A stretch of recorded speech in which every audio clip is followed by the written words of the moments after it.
Micro fiction Iqbal day. College का हाल तलबा से खचाखच भरा हुआ था। मौके की मुनासिबत से मदऊ किए गए स्कॉलर की तकरीर आखिरी लम्हात में थी।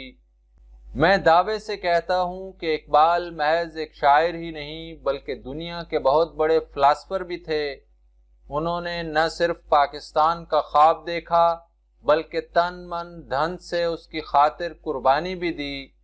औरतों को तालीम के जेवर से आरास्ता करने के लिए अनथक जद्दोजहद की। इस कौम में जमहूरी शऊर को बेदार करने के लिए उनके कारनामों को कभी फरामोश नहीं किया जा सकेगा।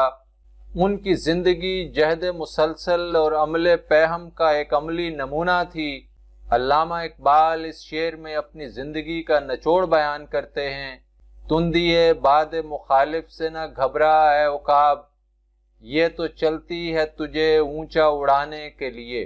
हाल तालियों से गूंज उठा। तालियों की गूंज अभी थमी नहीं थी और मुकर्रर दाद ही वसूल कर रहे थे कि एक तालिब इल्म ने सवाल दाग दिया। सर, मेरी समझ में ये बात नहीं आई कि अल्लामा इकबाल ने अपनी जिंदगी का निचोड़ सैयद सादिक हुसैन के शेर में क्यों बयान किया है।